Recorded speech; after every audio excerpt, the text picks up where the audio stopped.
Hello বন্ধুরা, কেমন আছেন সবাই? আশা করি সবাই ভালো আছেন। আজকে গল্প বৃষ্টি নামার পরে, লেখিকা ইশরাত জাহান ফারিয়া। পর্ব 13।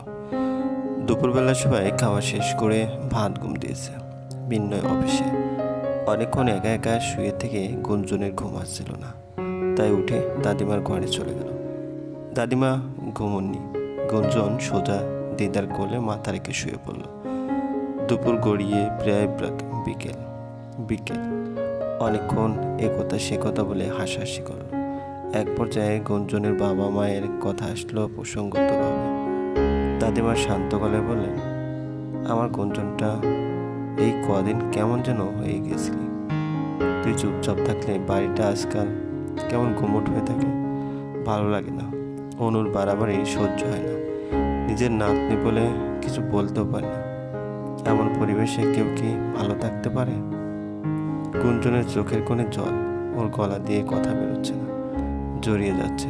তাও কোনো মতে বলল, জানো তো দিদা, আমি প্রথম বুঝতামই না কেন সবাই আমার সাথে এমন করে। সবাই কি মনে করেছে আমি লোহা পাথর? আমাকে কষ্ট দিলে ওরা ওদের ছেলেকে ফিরে পাবে? আচ্ছা দিদা, ও তো আমারই ভাই ছিল। দুজনেই তো একই সাথে একই সময় মায়ের গর্ভ থেকে জন্ম নিয়েছিলাম, একই সাথে পৃথিবীর আলো দেখেছিলাম। তাহলে ওর মৃত্যুতে সবাই আমাকে দায়ী করে কেন? আমায় অপয়া বলে কেন? আমার ভাইকে কি আমি মেরে ফেলেছি? আব্বু বলে আমি নাকি ওদের কাছে ফুরিয়ে গেছি। আমার কোনো প্রয়োজন নেই। আমাকে নাকি কেউ কোনো দিন ভালোবাসবে না। আবার নাকি সে যোগ্যতা নেই। তুমি বলে দিদা, এসব কি সত্যি? দাদিমার চোখেও জল। কোনোমতেই সেটা গোপন করে বলল না।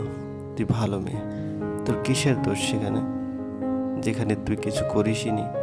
তুই সবার ভালোবাসার যোগ্য। দেখিস একদিন তুই সবার ভালোবাসা পাবি। তোকে ভালোবাসতে ওরা বাধ্য। সেদিন আসতে আর খুব বেশি দেরি নেই বনু। তুই আমার কথা মিলিয়ে নিস।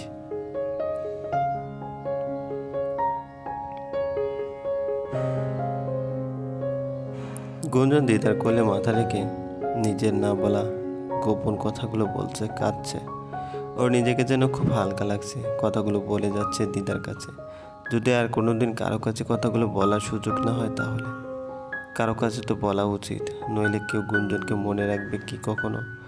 আসলে এই পৃথিবীতে গুঞ্জনকে মনে রাখার মানুষ বলতে গেলে নেই, তাই কাউকে জানিয়ে রাখাটা খুব প্রয়োজন। কান্না ভেজা কণ্ঠে আক্ষেপে সুরে বলল, সেদিন আসতে না বেশি দেরি হয়ে যায়। দাদিমা গুঞ্জনের মাথায় হাত বুলিয়ে দিলেন। প্রত্যেকবার নামাজ পড়ার সময় তিনি গুঞ্জনের জন্য নির্দিষ্ট সময় নিয়ে দোয়া করেন। এই দুঃখী মেয়েটি যেন ভালো থাকে, সুখে থাকে, সেই প্রার্থনা করে। তিনি চোখের পানি মুছে গুঞ্জনকে কিছু বলতে যাবে, ঠিক সেই সময় অনু এলো ঘরে। দরজায় দাঁড়িয়ে গুঞ্জনের উদ্দেশ্যে বলল, তুমি এখানে কি করছো? গুঞ্জন চোখ মুছে বলল, দিদার আদর খাচ্ছি। অনু অহংকারী গলায় বলল, তোমাকে সবসময় খালো আদর আদর খেতেই দেখা আদরের মতো। গুঞ্জন দাদিমার কোল থেকে উঠে আসলো। অনু হাত ধরে দিদার রুম থেকে বেরিয়ে এসে করিডোরে এসে দাঁড়ালো। অনুর হাত ছেড়ে দিয়ে দেওয়ালে ঠেস দিয়ে দাঁড়িয়ে বলল, তুমি কি বলতে চাচ্ছ সরাসরি বলবা? অনু রেগে বলল, তুমি এসব করে মনুকে বলিয়েছো তাই না? নইলে মনু কখনোই তোমার মতো মিডল ক্লাস আনএক্সপার্ট মেয়েকে বিয়ে করতো না। গুঞ্জন ব্রুকুসকে বলল, ও তাই নাকি? তাহলে কাকে করতো শুনি? অনু বলল, এই যে আমার মতো, আমাকে করতো। আমি অনেক স্মার্ট এবং মনুর পছন্দ মতো। মনু তো তোমাকে পাত্তাই দেয় না। গুঞ্জন বিরক্ত হয়ে বলল, তোমার এসব আজাইরা প্যানপ্যানানি ঘ্যানঘ্যানানি নিজের কাছে রাখ। তোমার মতো ক্ষেত না আর দুনিয়ায় নেই, বুঝলা? সেজন্যই তোমার মনু আমার মতো স্মার্ট মেয়েকে বিয়ে করেছে, বুঝলা? সারাদিন তো আঠার মতো ওনার পিছনে পড়তে দেয় পাত্তা? উনি তোমাকে বাদরের মতো গলায় ঝুলে থাকতে চাও? বেহায় আমি। আবার আমায় বলো আনএক্সপার্ট। মনু মনু বলে ন্যাকামি বন্ধ করো। আর তোমার ওই মনুকেই বা কে পাত্তা দেয় যে আমি গুঞ্জন তোমার আদিক্লা আমি মনুকে পাত্তা দেব? যত সব। অনু জ্বলন্ত চোখে গুঞ্জনের দিকে তাকিয়ে বলল, গুঞ্জন, তুমি কিন্তু নিজেকে খুব বেশি চালাক ভাবছো। তোমার এইসব কাজকর্মের ফল ভালো হবে না বলে দিচ্ছি। আমায় তুমি অপমান করছো কিন্তু। গুঞ্জন মৃদু হেসে বিরক্ত মাখা কণ্ঠে বলল, আমার উপর রাগের কারণটা জানতে পারি কি? আমি কি এমন কাজ করলাম যে এর ফল ভালো হবে না? হোয়াই? আর অফকোর্স তোমাকে আমি অপমান করছি এবং ভবিষ্যতে তোমার এইসব ফালতু কাজকর্ম দেখলে সবার সামনেই তোমাকে অপমান করবো। দরকার পড়লে জুতো দিয়ে বাড়িও দেবো। তাই এমন কোনো কাজ করো না যাতে আমি এসব করতে বাধ্য হই। Got it? বলে গুঞ্জন মুখ ঝামটা দিয়ে সেখান থেকে চলে গেল। আর রাগে অনু কাঁপছে। তাকে এত ইনসাল্ট করে গেল ওই আনস্মার্ট গুঞ্জন, ভাবতে পারছে না। কুয়াশা ঢাকা এক গোধূলি সন্ধ্যা। তখন বিকেলটা মরে এসেছে। আশেপাশে জানান দিচ্ছে অসংখ্য পাখির দল কিচিরমিচির। গুঞ্জন মৃদু হেসে বিরক্ত মাখা কণ্ঠে বলল, আমার উপর রাগের কারণটা জানতে পারি কি? আমি কি এমন কাজকর্ম করলাম যে এর ফল ভালো হবে না? হয়। আর অফকোর্স তোমাকে আমি অপমান করছি এবং ভবিষ্যতে তোমার এইসব ফালতু কাজকর্ম দেখলে সবার সামনেই তোমাকে অপমান করবো। দরকার পড়লে জুতো দিয়ে বাড়িয়ে দেবো। তাই এমন কোনো কাজ করো না যাতে আমি এসব করতে বাধ্য হই। Got it? বলে গুঞ্জন মুখ ঝাপটা দিয়ে সেখান থেকে চলে গেল। আর রাগে অনু কাঁপছে। তাকে এত ইনসাল্ট করে গেল ওই আনস্পট গুঞ্জন, ভাবতে পারছে না। কুয়াশা ঢাকায় এক গোধূলি সন্ধ্যা। যখন বিকেলটা মরে এসেছে, আশেপাশে জানান দিচ্ছে অসংখ্য পাখির দল কিচিরমিচির আওয়াজে পুরো এলাকাণ্ড। চড়ুই পাখিটা গুঞ্জনের চোখের সামনে দিয়ে ফুরুত করে উড়াল দিলে আকাশে। পাখিটা অদৃশ্য না হওয়া পর্যন্ত গুঞ্জন জানালা দিয়ে ওদিকে এক মনে তাকিয়ে রইল। পাশে বসে আছে মিন্ময়ের কাজিন নাবিলা আর আরিশা। নাবিল হলো অনুর ছোট বোন। অনু যতই অহংকারী উশৃঙ্খল, ঠিক তার বিপরীত হলো নাবিলা। সাদাসিধে মিষ্টি মনের মেয়ে, সবার সাথে অল্প সহজে মিশে যেতে পারে। বয়সে অনুর 2 বছরের ছোট। তো তিনজন মিলে গল্প করছিল। ঠিক এমন সময় বাড়ির ভিতর থেকে মিন্ময়ের চাচিমা নাবিলাকে ডাকা শুরু করলেন। একটুও না থেমে তিনি মেয়েকে এক নাগারে ডেকে চলেছেন। শুনতে পেয়ে নাবিলা তার মাকে বলল, anything wrong mummy? No my child, তোমাকে এতক্ষণ ধরে ডাকছি তো শুনতে পাচ্ছ না? এসো। Yeah, I am sorry, it's okay. Nabila গুঞ্জনের দিকে তাকিয়ে মিষ্টি করে হাসল, বলল, থ্যাংকস আপি, তোমার সাথে থেকে আমার মুড ভালো হয়ে গেছে। আমি মাম্মির সাথে যাচ্ছি ডোয়া। গুঞ্জন নাবিলাকে একটা মিষ্টি হাসি উপহার বলল, ঠিক আছে, আমরা পরে আবার গল্প করব। মিন্ময়ের চাচিমা গুঞ্জনকে বলল, তোমরাও নিচে চলে এসো। আসলে অনু মিন্ময়ের জন্য নাস্তা বানাচ্ছে তো, তাই ওর জীবনের প্রথম রান্না। গুঞ্জন অবাক হলো।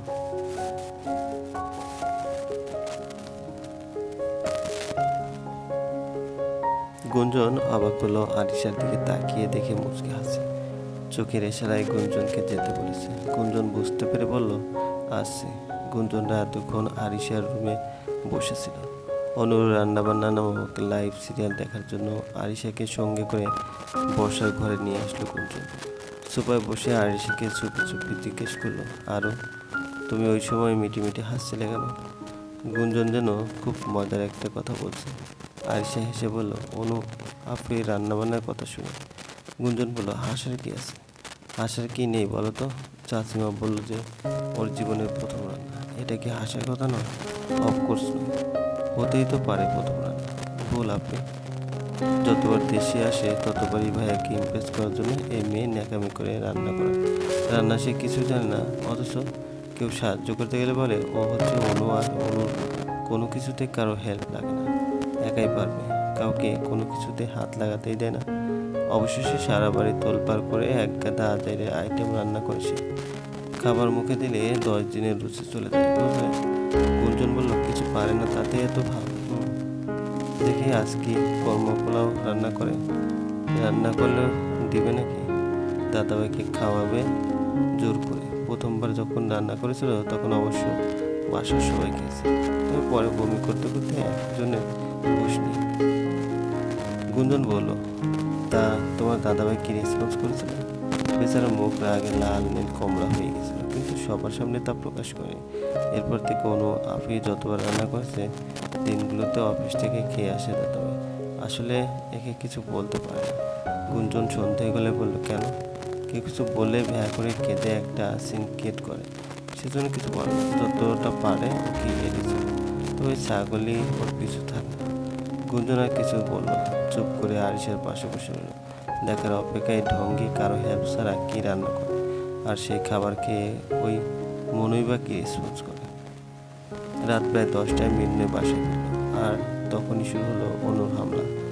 ওর রান্না খাবার খাওয়ার জন্য মিন্নয়কে অনেক জোর করল, কিন্তু মিন্নয় না করে দিল। পরক্ষণে আবারও যখন জোরাজুরি শুরু করলো, অনু তখন মিন্নয় সবার সামনে অনুকে একটা ধমক দিয়ে ফেলল, আর বেচারি মুখ ফুলিয়ে নিজের রুমে চলে গেল। সবাই অবাক হয়ে দেখছিল মিন্নয়ের কাণ্ড, আর গুঞ্জন এসব দেখে হতভম্ব হয়ে অনেকক্ষণ তাকিয়ে রইল। দেখে মনে হচ্ছে কারো ওপর প্রচণ্ড রেগে আছে, কিন্তু কার ওপর রেগে আছে গুঞ্জন সেটা বুঝতে পারল না।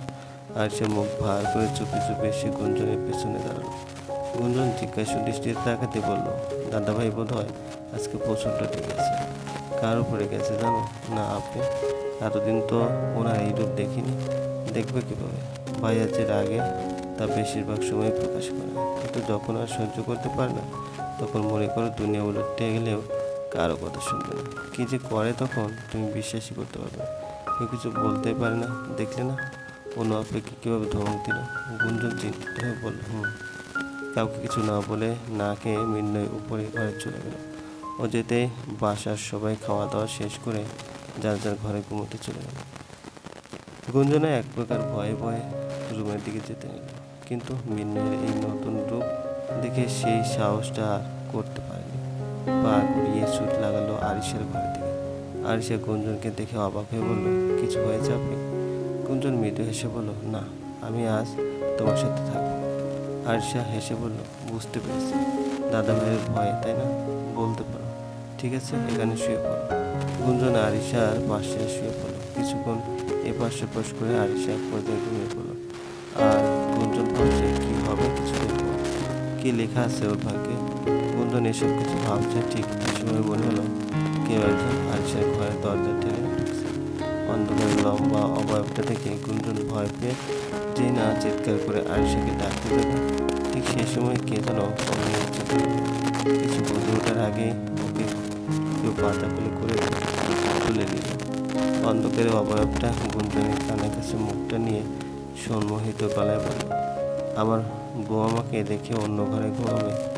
This is not fair Mrs Minnoy Chowdhury, এর পানিশমেন্ট পেতে হবে। এতক্ষণে গুঞ্জনের কলিজায় পানি এলো। এ যে মিন্নয় ছাড়া আর কেউ নয় সেটা বোঝার আর বাকি নেই। ততক্ষণে ওরা নিজেদের ঘরে এসে পড়েছে। মিন্নয় রুমে এসে ঠাস করে দরজা লাগিয়ে দিল। গুঞ্জনকে বিছানায় ছুঁড়ে ফেলে রক্তবর্ণ চোখ নিয়ে ওর দিকে তাকাল। সেই দৃষ্টি দেখে গুঞ্জন দমে গেল। পিছাতে পিছাতে বিছানার এক কোণে চলে গেল।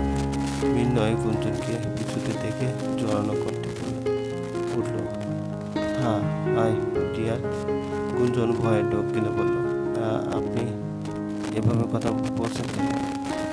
মিন্নয় বিছানায় ঠাস করে শুয়ে বলল, চাটা ভাষণ ভীষণ সুন্দর, আমার না চায়ের চুমুক খেতে ইচ্ছে করছে। গুঞ্জন চোখ বড় বড় করে তাকাল, অবাক হয়ে বলল, চা কোথায় পেলেন?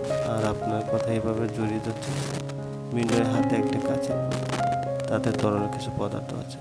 উঠে বসে বোতলটা গুঞ্জনকে দেখে বলল, এই যে ভীষণ মজার চা। গুঞ্জন এতক্ষণে বুঝলো এই ব্যবহারের কারণ।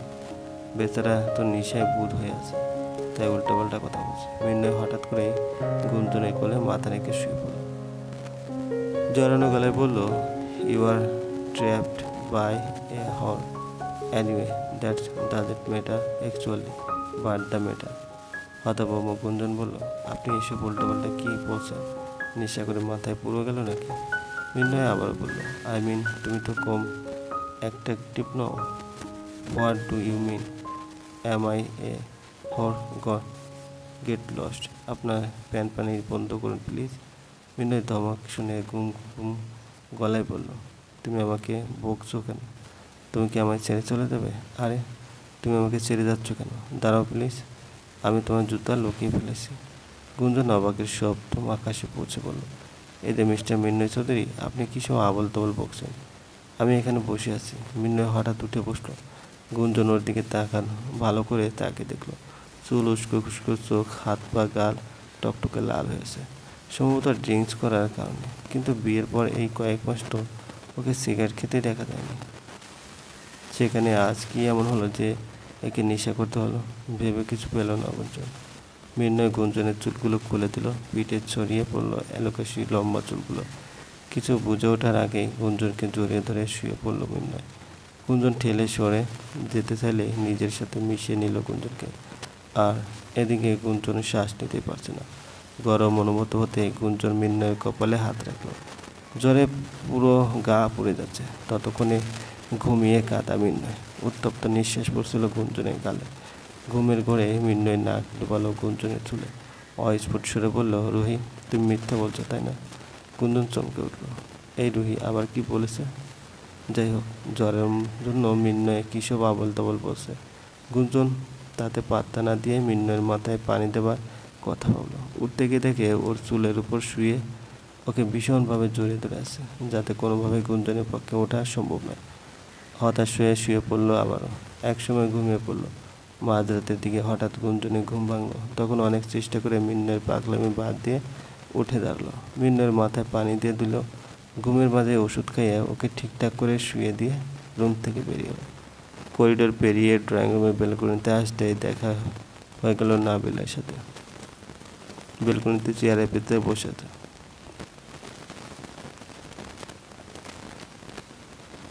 গায়ে ঘুমের পোশাক। গুঞ্জনকে দেখে মিষ্টি এসে জিজ্ঞেস করলো, আপি, তুমি এখানে কোথাও গিয়েছিলে? গুঞ্জন মজা করে হেসে বলল, তোমার জন্য বয়ফ্রেন্ড খুঁজতে এসেছিস? নো ওয়ে, নিশ্চয়ই দাদাভাইয়ের সাথে ছোটোখাটো ঝগড়া। গুঞ্জন হেসে বলল, এমনি ঝগড়া। এখন বলো, তুমি কি করছিলে? ঘুমাওনি এখনও যে? তুমি জানো কি না, আমার রাতে মাম্মির সাথে না ঘুমালে ঘুম আসে না। ইভেন মাম্মি যতক্ষণ না আমার কপালে কিস করে আমাকে আদর করে দিবে, ততক্ষণ আমার ঘুমই আসবে না। গুঞ্জন মৃদু হেসে বলল, তাই? তা তোমার অন্য আপনির সাথে থাকলে চলে? দুজন একসাথে ঘুমোতে পারো না? পাগল, ওর সাথে ওকে কে? ইভেন ও কাউকে ওর সাথে থাকতে দেয় না। আর আমি ওর সাথে থাকি না মানে সারা বিছানায় দখল করে শুবে, হাত পা নাড়াবে, আমি একদমই পছন্দ করি না। বাই দাও, তোমাকে তোমার আম্মু এভাবে আদর করে ঘুম পাড়াতে না? গুঞ্জন কি বলবে ভেবে পেল না, তাই চুপ করে রইল। নাবিলা একটু মজা করে চোখ টিপে মেরে বলল, এখন আর কীভাবে আদর করবে? এখন তো দাদাভাই তোমাকে আদর করে, হা হা। আর দাদাভাই না করলে কে তুমি আদর করে ঘুম পাড়িয়ে দিবে, হা হা। গুঞ্জন বিস্ময় নিয়ে বলল, কী বলছো? আমি কখনো চুমু দিতে শিখিনি। বলেই মুখে হাত দিল। সি, কী বলে পেল রে? নাবিলা হাসতে হাসতে লুটোপুটি খাচ্ছে। বললো, নো টেনশন, না পারলে সমস্যা নেই, একজন নিশ্চয়ই শিখিয়ে দেবে, দরকার হলে আমি শিখিয়ে দেবো। চকিত ভ্রু কুচকে গুঞ্জন তাকালো নাবিলার দিকে। চমকানো গলায় জিজ্ঞেস করলো, কে? নাবিলা কিছু বলল না। রহস্যময় হাসি ঠোঁটের কোণে। Enjoy every moment of your life with your life partner. চকিত চমকে ওঠে গুঞ্জন। তখনও তাকিয়ে আছে গালে টোল পড়া মিষ্টি হাসির মেয়ে নাবিলার দিকে। কালচে বাদামি চুলে তাকে এই রাতেও সূর্যের আলো মনে হচ্ছে। নাবিলার ফর্সা গাল দুটো লাল হয়ে আছে। ঘুমের পোশাকের উপর সাদা ফুলের ছাপ রয়েছে। সেই রহস্যময় হাসিতে নাবিলাকে এই মুহূর্তে দেবী দেবী লাগছে। মিন্ময়ের করা সকালের আর একটু আগে সেই ঘটনা মনে হতেই গুঞ্জনের হঠাৎ করে খুব লজ্জা লাগছে। ভীষণ লজ্জায় মরে যেতে ইচ্ছে করছে। আমি কি আবল তাবল কিছু লিখছি?